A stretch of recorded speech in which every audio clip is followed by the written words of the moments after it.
اللہم صلی وسلم وبارک علی سیدنا محمد صلی اللہ علیہ وسلم۔ قیامت کے ضمن میں جو باقی نشانیاں آتی ہیں ان کو اب ہم دیکھیں گے کہ ایک تو مغرب سے سورج کے طلوع ہونے کا ذکر ہے، جس کو حضرت ابو ہریرہ رضی اللہ تعالی عنہ روایت کرتے ہیں کہ حضور اکرم صلی اللہ علیہ وآلہ وسلم نے فرمایا کہ لا تقوم الساعة حتى تطلع الشمس من مغربها فإذا طلعت الشمس من مغربها آمن الناس كلهم أجمعون فيومئذ لا ينفع نفسا إيمانها لم تكن آمنت من قبل أو كسبت في إيمانها خيرا۔ اس کو امام مسلم نے روایت کیا ہے کہ حضرت ابو ہریرہ کہتے ہیں کہ حضور نے فرمایا کہ قیامت قائم نہ ہوگی جب تک سورج مغرب سے طلوع نہ ہو۔ جب سورج مغرب سے طلوع ہوگا تو سارے لوگ ایمان لے آئیں گے، کیونکہ اب تو وہ نشانی پوری ہو گئی کہ سورج کا مغرب سے طلوع ہونا، لیکن اس روز ایمان لانا کسی کو نفع نہیں دے گا۔ اب جو پہلے ایمان نہیں لایا تھا اس کو کوئی نفع نہیں ہے اس دن ایمان لانا۔ تو اسے امام مسلم نے روایت کیا ہے۔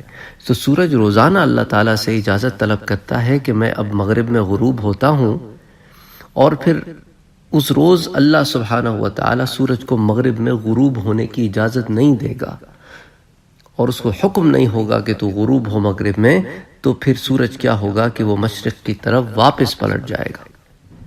تو حضرت ابی ذر رضی اللہ تعالیٰ عنہ کہتے ہیں کہ ایک روز میں مسجد میں داخل ہوا تو حضور اکرم صلی اللہ علیہ وآلہ وسلم تشریف فرما تھے۔ جب سورج غروب ہوا تو آپ نے ارشاد فرمایا، ابو ذر کیا تجھے معلوم ہے یہ سورج کہاں جاتا ہے؟ میں نے عرض کیا اللہ اور اس کا رسول ہی بہتر جانتے ہیں۔ آپ نے ارشاد فرمایا وہ مغرب کی سمت پہنچ کر سجدے کی اجازت مانگتا ہے اور اسے اجازت دی جاتی ہے، تب غروب ہوتا ہے۔ ایک بار اسے کہا جائے گا جدھر سے آیا ادھر لوٹ جا، چنانچہ وہ مغرب سے طلوع ہوگا اور مشرق کی طرف غروب ہوگا۔ اسے امام مسلم نے روایت کیا ہے۔ یعنی اس حدیث کے کہنے کا مقصد یہ ہے کہ وہ جو آخری حد ہے نا مغرب کی، جہاں پہ وہ غروب ہوتا ہے، جو آخری جگہ ہے دنیا میں جہاں سورج غروب ہوتا ہے، اس غروب کے وقت پھر اب اس کا سائیکل ریورس ہوگا۔ تو اب دنیا میں سب سے پہلے تو سورج جاپان میں طلوع ہوتا ہے، تو اب جب سائیکل ریورس ہو جائے گا تو پھر بالکل الٹا سائیکل ہو جائے گا۔ اچھا، مغرب سے سورج طلوع ہونے کے بعد توبہ قبول نہیں ہوگی۔